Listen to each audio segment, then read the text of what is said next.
All right then, family, this is Robert Anton, robertantonnyc, coming to you with your no frills American Idol commentary from a singer. And just before we start, I have on my It's R Anton channel, I just put up a new cover. I am going to try to link it and put it down in the description box and put it in the attachments and stuff so you guys can go and check it out. I was just feeling that song today. I saw somebody singing it and I decided to go ahead and do cover of it. So I hope you're going to go and check it out. So tonight we were looking at Hollywood Week, and I think I got the wrong thing pulled up already.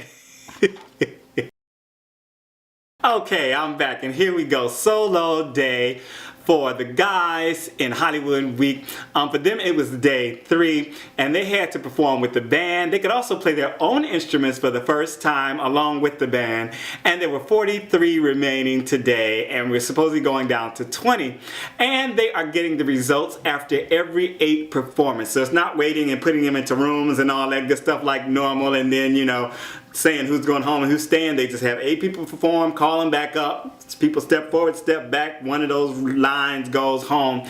And we start out with Paul Jolley. He did Blown Away by Carrie Underwood. And he was saying he was so nervous, and then he launched into his song and I didn't feel the nerves at all. I mean, he just totally just went and just blew it all away, right? But Nikki said that, you know, him talking about his nerves and stuff was really turning her off. And I think it's kind of correct, because when you come out for a performance, everybody has nerves. You know, if you're a performer and you know you're just coming out, most of the time you've got that jitter, you've got them butterflies, you got everything. You come out, do your performance, and don't let anybody know up front, because you make them nervous by telling them that you are nervous. You know what I'm saying? But he did a great job. And so we move on to Lazaro Arbos, who did Edge of Glory by Lady Gaga, and he sounded as good as I have heard him sound so far. Very, very nice work. Then Curtis Finch Jr. did Jar of Hearts by Christina, Perri, and he didn't disappoint in this. He really, I mean, just very emotional, and his voice was sounding good, and he didn't do too much. You know, he did a little this, that, here, and never,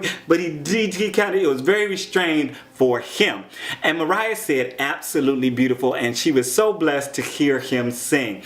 Of course, Lazaro, Curtis, and Paul moved forward to the top 40, I guess it is. Then Devin Velez, 18, did What a Wonderful World by Louis Armstrong. He had such a nice R&B approach to this.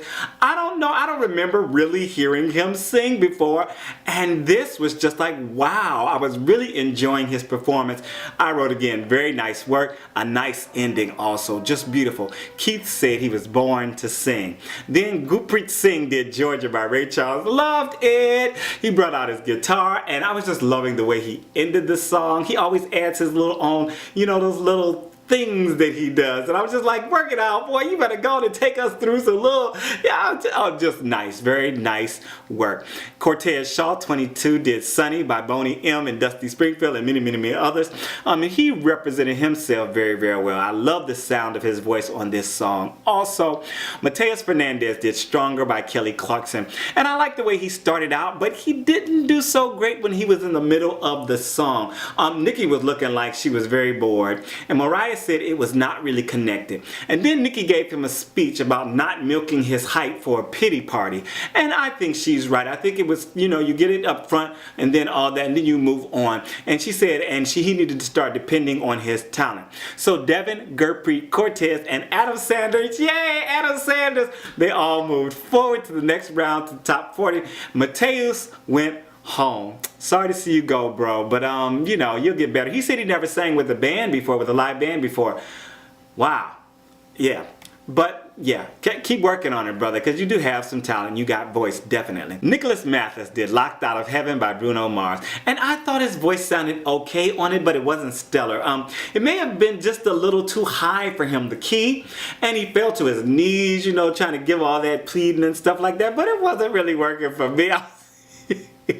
Nikki had her first smile of the day though, so I thought maybe he had a chance of going through. Keith said he felt like he was chasing the song, and afterwards he came out crying because he felt like he didn't do very well. Papa Peachez did You and I by Lady Gaga, and he started, and Nikki did not like the song choice at all. She was like, why did he choose this song? She went on and on about it. And this also was a little high for his voice, because he got a really nice deep rich tone, but I like the fullness of his voice. I just don't know know if this was a great song choice. Jimmy Smith did Landslide by Fleetwood Mac, and they cut into his audition. I don't think he started right, like it started right at the first part, but he sounded good on this. It was kind of sedate and laid back, but I liked the sound, and he kept it really steady, and he brought the emotion, so I was enjoying that. Nicholas, Papa Peachez were both sent home. Jimmy Smith, Johnny Keyser, and Vincent Powell moved forward. Next we had Nick Boddington. I don't know what he did.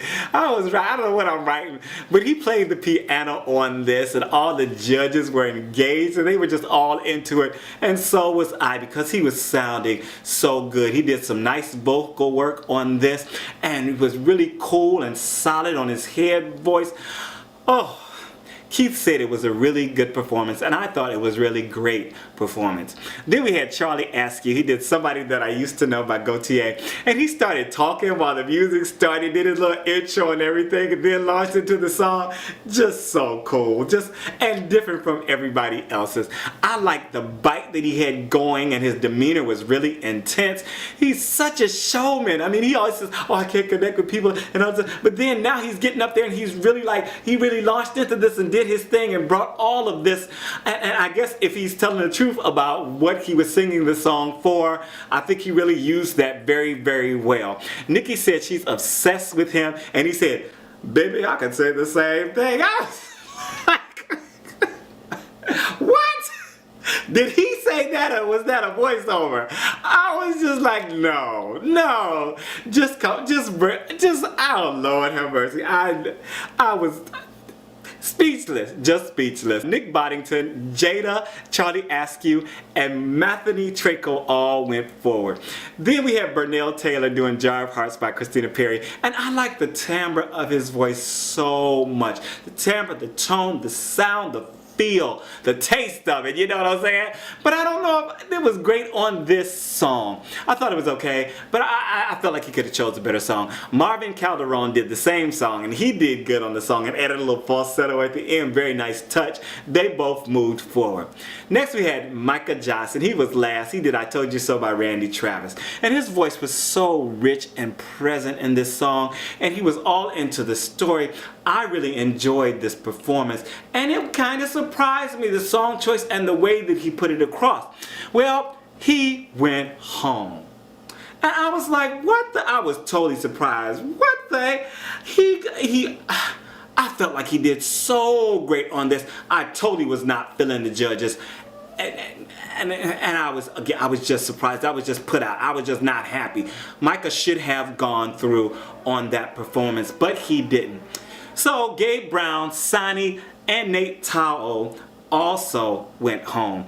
Then the judges called all the guys who made it back and congratulated them, and it was 28 of them, and they were told that they are not safe. Next Thursday, when they do all the girls down to 20, they're gonna cut 8 more guys. So 8 guys are going home, will not be moving on to the top 40. Just cruel. I mean, just and I love it.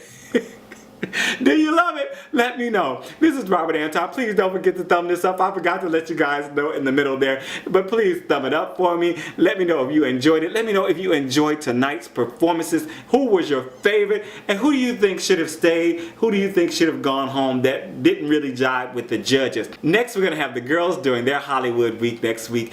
And if, yeah, I think that is going to be, it looks like it's going to be a bunch of drama. So, you know, the Hollywood week is drama, but the girls and the drama, okay, I think it's going to be off the chain. Please make sure to check out the videos down below. And I love you guys. I'm out. Peace.